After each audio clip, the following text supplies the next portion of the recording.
Hello everyone.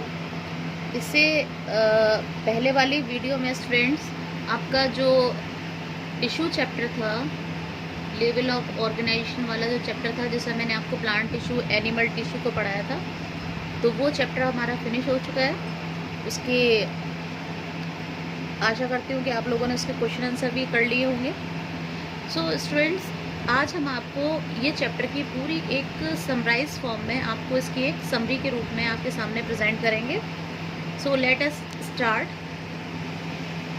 सबसे पहले student, हम लोगों ने पढ़ा था कि टिश्यू क्या है। Tissue is a group of cells and tissue are of two type, plant tissue and animal tissue.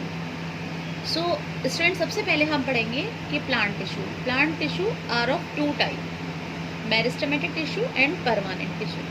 Meristematic tissue contain dividing cells. ये मेरिस्टेमेटिक टिश्यू जो होता है वो डिवाइडिंग सेल्स से मिलकर परफॉर्म होता है, और यही जब डिवाइडेशन सेल्स में होना बंद हो जाता है और वो परमानेंट हो जाती हैं, स्थायी हो जाती हैं और मैच्योर हो जाती हैं, उसके बाद फॉर्मेशन होता है परमानेंट टिश्यू का। इसीलिए हम इसको परमानेंट टिश्यू कहते हैं। और स्टूडेंट, ये जो मेरिस्टेमेटिक टिश्यू होता है, क्योंकि ये डिवाइडिंग सेल से मिलकर फॉर्म होता है, उसके बाद ये जो टिश्यू होता है, तो इस टिश्यू के कारण ही प्लांट में ग्रोथ होती है, डेवलपमेंट होता है। उसके बाद ये जो on the basis of location and function, the meristematic tissue are of three types, apical, intercalary and lateral. Apical जो होता है वो at the tip of root and shoot, या स्टेम भी बोल सकते हैं इसको हम। तो ये रूट और शूट के टिप पर पाया जाता है, और इसका जो मेन फंक्शन होता है वो होता है प्लांट की हाइट को इंक्रीज करना। इंटरकैलरी टिश्यू जो होता है वो लीव्स के बेस पर, इंटरनोड पर पाया जाता है, और ये प्लांट की जो लेंथ होती है, यानी इंटरनोड को बढ़ाने का काम करता है, और न्यू जो ब्रांचेस होती हैं उनको, उनके फॉर्मेशन में हेल्प करता है। देन लेटरल टिश्यू जो होता है बार्क के नीचे, यानी बिलो द बार्क के नीचे पाया जाता है, बार्क के नीचे। Increase the diameter of the stem. Stem को डायमीटर मीन्स स्टेम को चौड़ाई में उसकी वृद्धि करता है या उसका डेवलपमेंट करता है। Then permanent tissue are of two types, simple permanent tissue and complex permanent tissue. सबसे पहले हम पढ़ेंगे simple permanent tissue. Simple permanent tissue भी टू टाइप का होता है, simple protective tissue and simple supporting tissue. Protective tissue जैसा कि नेम से ही है, तो प्रोटेक्टिव टिश्यू में क्या होगा कि किसी चीज़ को, प्लांट को किसी भी ना किसी तरीके से प्रोटेक्ट कर रहा है, और सपोर्टिंग जो कि प्लांट को सपोर्ट दे रहा है, उसको मैकेनिकल सपोर्ट दे रहा है, उसको किसी भी तरीके का सपोर्ट प्रोवाइड कर रहा है। तो स्टूडेंट, सबसे पहले हम करेंगे simple protective tissue. Simple protective tissue में आप समझ लीजिए कि जैसे कि एपिडर्मिस है, बार्क है ना, ये प्लांट को क्या करते हैं, प्रोटेक्शन देते हैं, है ना। ये सबसे आउटर कवरिंग लेयर होते हैं। उसके बाद प्लांट की सबसे आउटर वाली जो चीज़ होती है उसको कवर करते हैं, गैसेज एक्सचेंज में हेल्प करते हैं।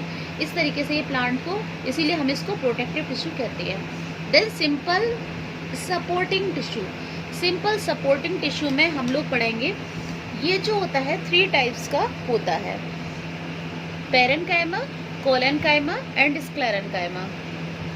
तो जो पेरेन्काइमा की जो लोकेशन होती है वो प्लांट के सॉफ्ट पार्ट पर होती है, मीन्स जितने भी प्लांट के सॉफ्ट पार्ट होते हैं, जैसे कि आपका फ्लावर है, लीफ है, स्टेम है, उस पर पाया जाता है। उसके बाद कोलेन्काइमा जो होता है ये लीफ के जो स्टार्क होता है, जहाँ से वो जुड़ा होता है प्लांट से, तो वहाँ पर पाया जाता है। और एपिडर्मिस के नीचे, यानी कि स्टेम पर, लीव्स पर जो सबसे आउटर वाली जो मेम्ब्रेन होती है, ठीक उसके नीचे पाया जाता है।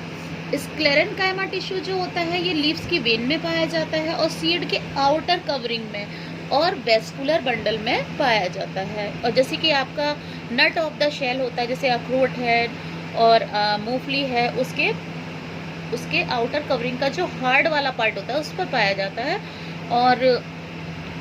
और क्या कहते हैं, जैसे कि स्टूडेंट, स्क्लेरेन्काइमा जो टिश्यू होता है वो जैसे कि नारियल होता है, उसके नारियल के ऊपर जो उसका जो कठोर आउटर कवरिंग होता है उस पर पाया जाता है।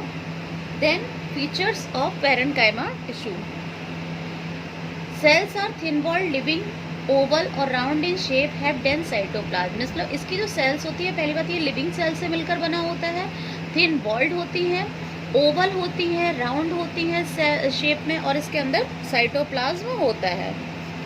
उसके बाद ये भी लिविंग सेल से मिलकर कंपोज्ड हुआ होता है। इसकी भी सेल्स जो होती हैं उसमें इलोंगेटेड होती है, और इसमें थोड़ा सा इंटरसेलुलर स्पेस भी होता है। लेकिन स्क्लेरेन्काइमा जो टिश्यू होता है वो डेड सेल से मिलकर कंपोज्ड होता है, और इसमें प्रोटोप्लाज्म नहीं होता क्योंकि ये डेड सेल से मिलकर बना होता है। और इसके जो कॉर्नर होता है उस पर क्या होता है, लिग्निन का डिपोजिशन होता है, यानी लिग्निन वहाँ पर जमा होता है। और यहाँ पर क्या होता है, उसके जो कॉर्नर होते हैं, कॉर्नर पर यहाँ पर सेलुलोज होता है कोलेनकाइमा में।